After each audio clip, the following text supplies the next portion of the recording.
अस्सलाम वालेकुम नाजरीन, प्रोग्राम इंसान के नाम और मैं हूं आपकी होस्ट नसरीन आफ्ताब। नाजरीन, आज हम दीन के हवाले से कुछ बुनियादी बातों को ज़ेरे बहस लाएंगे।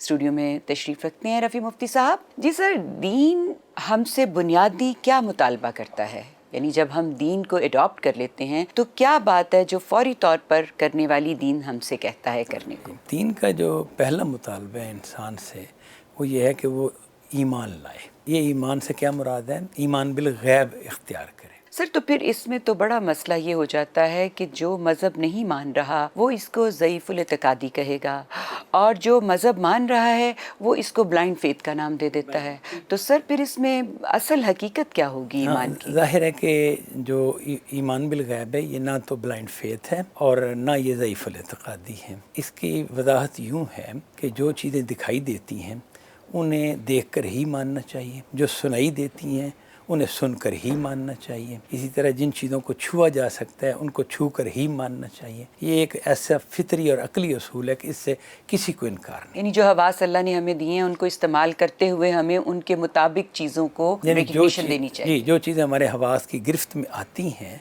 उन चीज़ों को हमें हवास ही की बिना पर मानना चाहिए। सवाल ये है कि क्या कुछ ऐसी चीज़ें हैं जो हमारी हवास की गिरफ्त में नहीं आती। इस हवाले से जब हम गौर करते हैं, कई अकली चीज़ें ऐसी हैं कि जो हमारी अकल तस्लीम करती है कि वो हकीकत रखती हैं। इसमें जो आम मिसाल दी जाती है वो ख़ुद अकल के बारे में है कि अकल वो चीज़ है कि जिसको ना हम देख सकते हैं, ना सुन सकते हैं, ना छू सकते हैं, लेकिन हम जानते हैं कि अकल होती है। तो इसका मतलब है कि सारी देखी जाने वाली चीज़ें नहीं होती, हकायक जो हैं, कई हकायक अनदेखे भी होते हैं। तो जो अनदेखे हकायक हैं उनको ज़ाहिर है आँखों से तो माना ही नहीं जा सकता, वो नज़र आए तो आँखों से माने, कानों से भी हम सुनकर नहीं मान सकते।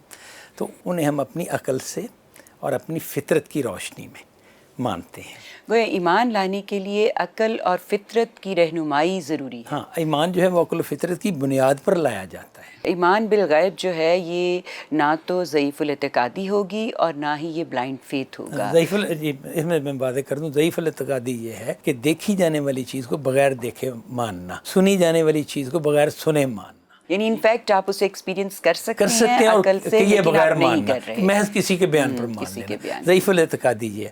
और ब्लाइंड फेथ वो ये होगा कि हमें नहीं मालूम ये बात ऐसे है या नहीं, हमारी अकल भी इसके बारे में कुछ नहीं कहती। यानी जैसे हमारे एक रिवायत चली आ रही है, उस रिवायत पर हम खड़े हैं और हम उसको मानते हैं, बस ये ब्लाइंड फेथ होगा। इस हवाले से एक और अहम बात मैं ये जानना चाहती हूँ कि हम अक्सर देखते हैं कि ये कहा जाता है कि इसका ईमान बहुत मजबूत है और इसका ईमान बहुत कमज़ोर है। सर, ये मजबूत और कमज़ोर ईमान ये क्या होता है? मजबूत ईमान असल में ये है कि अनदेखी हकीकतों पर जब उसने अपनी फितरत की गवाही, अपनी अकल की गवाही की बिना पर यकीन कर लिया तो इस ईमान पर वो किस मजबूती से खड़ा है। एक कमज़ोर ईमान वाला आदमी का मामला ये होगा कि जब उसे ऐसे हालात पेश आएंगे कि जो दिखाई देने वाली चीज़ों के हवाले से कोई संगीन सूरत-ए-हाल पैदा हो गई तो वो अंदर का यकीन उसका जो है ना वो डोल जाएगा। उसकी बिना पर वो खड़ा होकर फैसले नहीं कर सकेगा, वो खारिज से मुतासर होकर उसके मुताबिक चल पड़ेगा। सर, आप इस हवाले से हमें कोई मिसाल दें जो कमज़ोर और मजबूत ईमान को शो कर सके।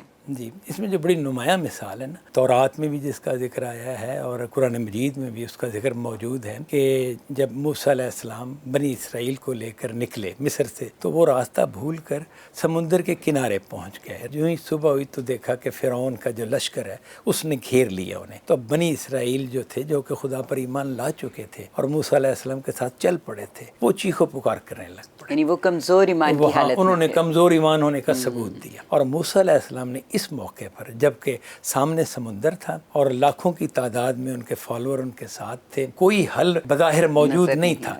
पीछे फ़िरौन की फ़ौजें थीं जो कि उनको कुचल देंगी या कैदी बना के वापस ले जाएंगी। तो उस मौके पर मूसा अलैहिस्सलाम को जो जुमला कुरान मजीद ने बयान किया है कि इन्ना माया रब्बी सयाहदीन, बेशक मेरा रब मेरे साथ है, वो मेरी रहनुमाई करेगा। इतने सख्त हालात में ये जुमला कह लेना मुमकिन नहीं जब तक कि इंसान खुदा से बिल्कुल जुड़ा हुआ ना हो और उसे यकीन ना हो कि खुदा मेरे साथ वाकई है। जबकि दूसरे जो थे वो खुदा के साथ को महसूस ही नहीं कर रहे थे। वो कमज़ोर ईमान की मिसाल हो गई। और मूसा अलैहिस्सलाम की بہت مضبوط ایمان کی مثال. سر تو گویا مضبوط ایمان تو اللہ کی بہت بڑی ایک نعمت ہے.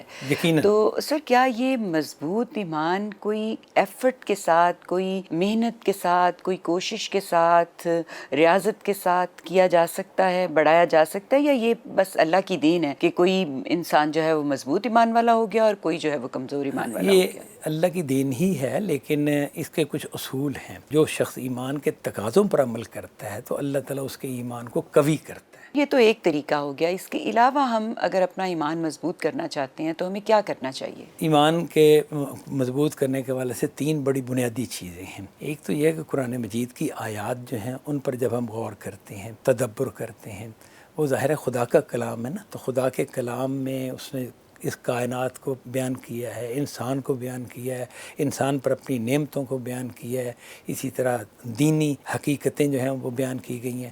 تو اس غور و فکر سے ہمارا ایمان مضبوط ہوتا ہے. کائنات پر غور و فکر سے بھی کائنات کے ایک ایک ذرے میں خدا کی نشانیاں پائی جاتی ہیں. اپنے وجود پر، ہمارا وجود بھی خدا کی ایک بہت بڑی نشانی ہے.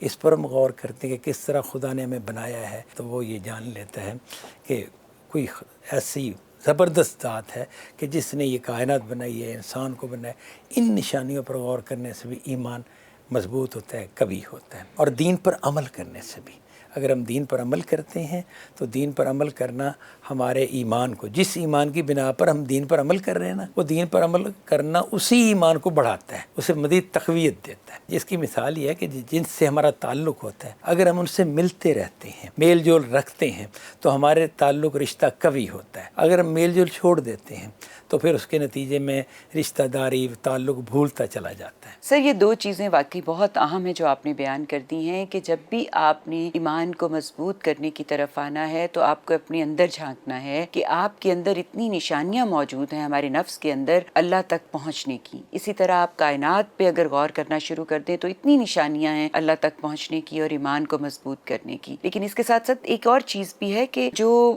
انسان کی گزشتہ تاریخ ہے اس میں کب کب ٹھوکر کھائی اور کس طریقے سے اگر انہوں نے انبیاء اور رسولوں کے لائے ہوئے دین کو نہ مانا تو پھر ان کے ساتھ کیا ہوا، یہ بھی ایک بڑا سورس ہوتا ہے انسان کو ایمان کو مضبوط کرنے اور ایمان تک رسائی حاصل کرنے کا. میرا خیال ہے کہ اپنی تاریخ پہ بھی نظر ڈالنی چاہیے جس سے ہماری ایمان کو مضبوطی ملتی ہے. ہاں جی، اس کو ہم اس طرح کہیں گے کہ انسانی تاریخ میں جو انبیاء اور رسولوں کا معاملہ رہا ہے، یعنی ان پر ایمان لانے والوں اور ان کا انکار کرنے والوں کی جو تاریخ قرآن مجید نے بیان کی ہے، دوسری الہامی کتابوں میں بیان ہوئی ہے، وہ بھی انسان کے لیے ہدایت کا باعث بنتی ہے اور اس کے ایمان کو مضبوط کرتی ہے. کرنے کا باعث بنتی ہے. اسی حوالے سے ایک اور بات پوچھنا چاہتی ہوں کہ ہم اکثر یہ دیکھتے ہیں کہ لوگ کہتے ہیں کہ ایمان گھٹتا اور بڑھتا رہتا ہے. سر یہ کیا عمل ہوتا ہے، یعنی کیسے ایمان بڑھتا ہے اور کیسے ایمان گھٹتا ہے، یہ اس کا کیا معاملہ ہے؟ جو ایمان کے تقاضے ہیں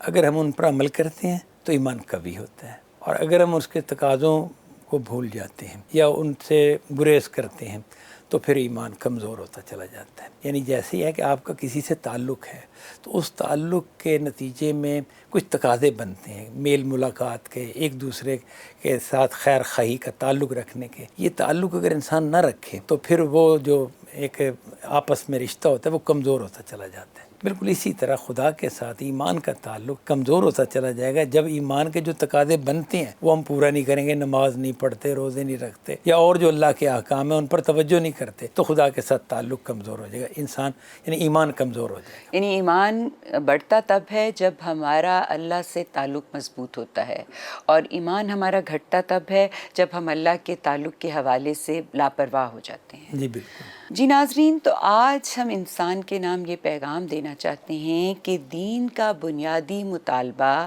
یعنی ایمان ہی اصل میں انسان کی حقیقی ضرورت ہے. اس کے بغیر زندگی بے معنی ہے، اس کی کوئی حقیقت نہیں ہے.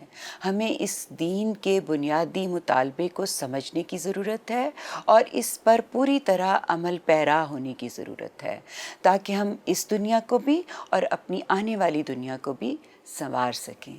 اس پیغام کے ساتھ میں اجازت چاہوں گی. اللہ نگہبان.